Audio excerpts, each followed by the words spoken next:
একবার হযরত বায়েজিদ বোস্তামী রহমতুল্লাহ আলাইহির মা গভীর রাত্রে ডাক দিয়ে বলছিলেন, আমাকে পানি দাও। এই কথাটা বলার পরে বায়েজিদ বোস্তামী রহমতুল্লাহ আলাইহি তিনি আওয়াজটা শুনলেন। শোনার পর উনি ঘরের ভিতরে দেখলেন কোথাও ঘরে পানি নেই। তখন আমাদের দেশের মতো এরকম প্রত্যন্ত অঞ্চলে ঘরে ঘরে টিউবওয়েল বা পানির সুব্যবস্থা ছিল না। পানি আনতে হতো অনেক দূর দূরান্ত থেকে। বায়েজিদ বোস্তামী রহমতুল্লাহ আলাইহি তিনি গভীর রাত্রে পানি আনার জন্য তিনি বাড়ি থেকে বেরিয়ে অনেক দূরে চলে গেলেন।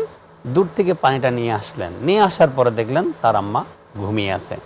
তার আম্মার ঘুমের কষ্ট হবে, তিনি ঘুম থেকে ওনাকে জাগ্রত না করে ওই পানির গ্লাস নিয়ে তার মায়ের শিওরে দাঁড়িয়ে রইলেন।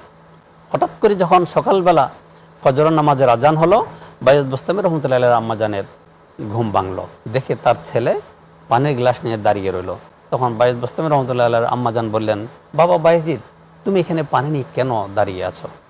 বায়েজিদ বোস্তামী রহমতুল্লাহ বললেন, আম্মাজান, আপনি তো গভীর রাত্রে আমাকে পানির জন্য বলেছিলেন, ঘরে আমি পানি পাই নাই, না পাওয়ার কারণে আমি সে অনেক দূর গিয়ে পানিটা নিয়ে আসছি। আনতে আনতে আপনি ঘুমিয়ে পড়েছেন, তাই আপনাকে আবার ডিস্টার্ব করি নাই, আপনার ঘুমের কষ্ট হবে, আমি পানির গ্লাস নিয়ে দাঁড়িয়ে আছি, আপনি যখনই চাইবেন চাওয়া মাত্রই যেন আমি পানিটা আপনাকে দিতে পারি।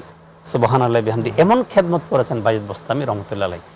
এই কথা বায়েজিদ বোস্তামী রহমতুল্লাহ আলাইহির জবানে যখন তার মা শুনলেন, শোনা মাত্রই বায়েজিদ বোস্তামী রহমতুল্লাহ আলাইহির মা পানির গ্লাসটা গ্রহণ করলেন আর আল্লাহর দরবারে দুই হাত তুলে ফরিয়াদ করলেন, বার এলাহি, আমার বায়েজিদ যেরকম আমার খেদমত করেছে, তুমি আমার বায়েজিদকে সুলতানুল আরিফিন হিসেবে তুমি কবুল করো। সুবহানাল্লাহি বিহামদি। সেই কাল থেকে সেই মায়ের দোয়ায় হযরত বায়েজিদ বোস্তামী রহমতুল্লাহ আলাইহি মহান আল্লাহ রাব্বুল আলামিনের বড় একজন আল্লাহর ওলি হয়েছেন।